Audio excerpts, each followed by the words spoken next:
नमस्कार, आपने देखना शुरू कर दिया है बिहार न्यूज़ नेटवर्क। मैं हूं शशि रंजन। आज हमारे साथ खास चर्चा में भाग लेने के लिए बीजेपी के वरिष्ठ नेता रवि रंजन जी मौजूद हैं। सर, आपने दिल्ली विधानसभा चुनाव जिस तरीके से लड़ी गई और बीजेपी पूर्ण बहुमत के साथ चुनाव जीती सर, और ख़ास करके केजरीवाल ने बिहारी और पूर्वांचल के वोटरों पर काफ़ी तीखे कटाक्ष किए सर। किस तरीके से चुनाव जो है बीजेपी वहाँ चुनाव जीती? देखिए, चुनाव वहाँ बीजेपी निश्चित रूप से चुनाव जीतती। पूरा प्लेटफॉर्म बन चुका था, क्योंकि केजरीवाल जी का पूरा कुनबा भ्रष्टाचार में डूबा हुआ था। तरह तरह के आरोप लग रहे थे, और जब व्यक्ति में अहंकार आ जाता है किसी व्यक्ति में, और तो निश्चित रूप से उसका अंत होता है। इतिहास साक्षी है, इनको अहंकार हो गया था। पूरे देश में ही चाह रहे थे कि सब जगह सरकार बना ले।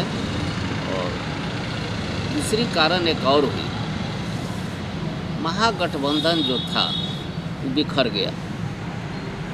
चुनाव से पहले केजरीवाल जी किसी पर भरोसा नहीं किए, कांग्रेस अलग हो गया, ये अलग हो गए तमाम लोग। और एनडीए जो है पूरे एकजुटता के साथ, चाहे टिकट मिला हो ना, रामविलास जी के, चिराग जी को एक टिकट मिला था, नीतीश जी, सब लोग मिलजुल के और लड़े, जिसका नतीजा ये हुआ कि एनडीए वहाँ बहुमत में आई, सत्ता में। बीजेपी की 27 वर्षों के बाद पुनः सत्ता में लौटी है। दिल्ली की जनता बधाई के पात्र हैं। खास करके पूर्वांचल का जिस तरह से आरोप लगा रहे थे केजरीवाल जी, तो दिल्ली जो है पूर्वांचल का गढ़ है, सारे लोग भरे हुए हैं। बिहारी को उपेक्षा करके चाहे महाराष्ट्र हो, यूपी हो, दिल्ली हो, सरकार नहीं बन सकती है। बिहार से बीजेपी के बहुत सारे नेता गए, वहाँ कैंपेन किए और जो है उसका सकारात्मक रिजल्ट भी देखने को मिला। चुनाव जो है बीजेपी जीती जी। तो मैं भी था साथ में। हाँ, आप भी थे साथ में। और जिस तरीके से आप जाते थे वहाँ, लोगों के पास जाते थे, बिहारी और पूर्वांचल के जो वोटर थे, उन लोग को क्या लग रहा था? उनको लग रहा था कि केजरीवाल जी ठग रहे हैं और विकास सही ढंग से नहीं होगा जब तक ले दोनों सरकार एक साथ नहीं होगी। जैसे बिहार का देखिए, उसका एक बेनिफिट मिला, और मोदी जी का खास करके और सनातन का प्रभाव पड़ा।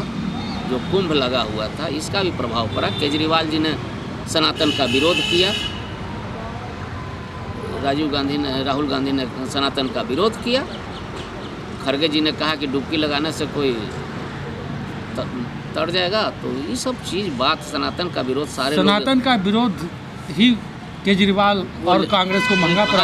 हाँ, ले डूबा, वही ले डूबा सनातन का विरोध। कि जिस तरीके से अयोध्या में राम जी का जो प्राण प्रतिष्ठा के मुद्दे पर भी कांग्रेस जो है खिलाफ विरोध किया। सनातन का जब भी विरोध हुआ है तो एकत्रित इस तरफ से हुआ है लोग, और सारे लोग उसमें एक साथ रहे और उसका सरकार बनी। सर, 2025 बिहार विधानसभा चुनाव सर काफ़ी करीब है सर, इस पर क्या उम्मीद लगता है सर बिहार में? सर, नीतीश जी दोबारा सत्ता में आएंगे, उनके नेतृत्व में लोग चुनाव लड़ेगा। केंद्रीय नेतृत्व ने कह दिया है, उनके नेतृत्व में चुनाव लड़ेंगे और पुनः सफलता निश्चित रूप से मिलेगी।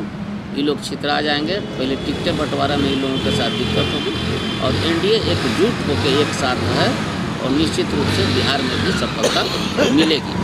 कहीं न कहीं कांग्रेस के वरिष्ठ नेता जो है आरजेडी को लेकर, जो है सीटों के बंटवारे को लेकर अभी से ही सचेत नजर आ रहे हैं, और बयानबाजी भी चल रही है। क्या लगता है महागठबंधन चली? आरजेडी के लोग खुश हैं कि दिल्ली में सरकार बनी, बीजेपी के बहुत खुश हैं कि बिहार का असर उस पर पड़ने वाला है, क्योंकि कांग्रेस 0 पर आउट हो गया है। जी, कांग्रेस वहाँ 0 पर आउट हो गया है, तो यहाँ सीट के लिए दबाव नहीं बना सकते।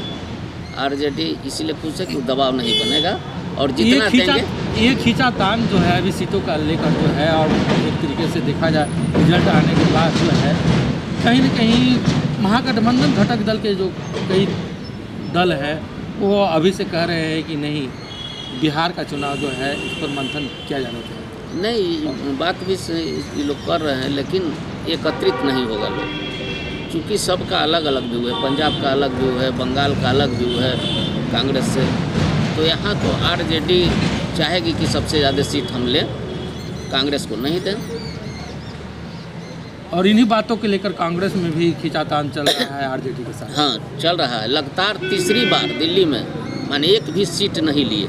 हाँ, आप याद कीजिए, जब एक वोट से अटल जी की सरकार गिरी थी तो कांग्रेस ताली बजा रहे थे।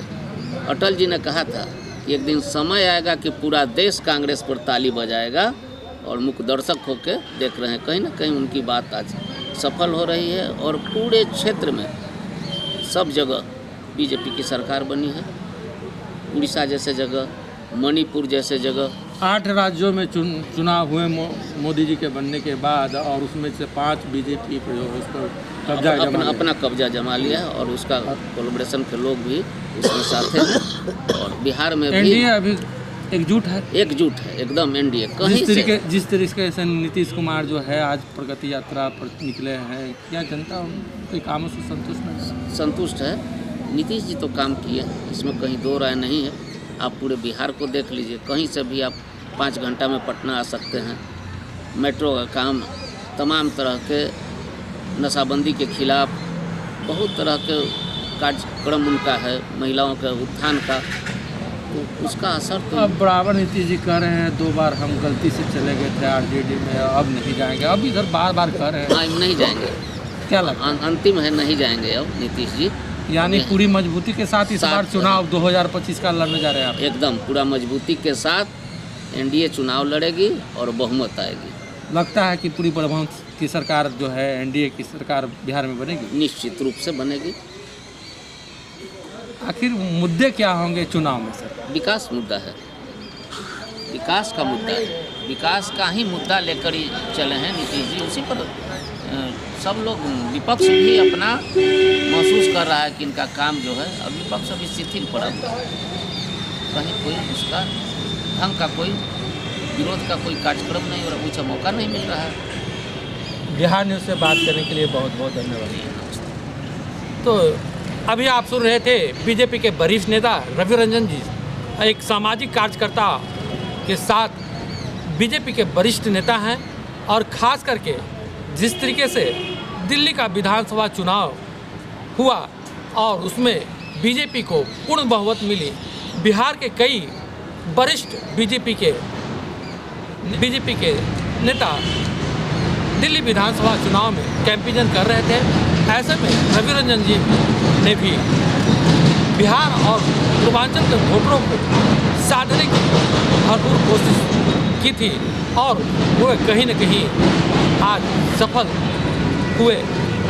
मैं कैमरा पर्सन आज़ाद के साथ शशि रंजन, बिहार न्यूज़ के लिए पटना।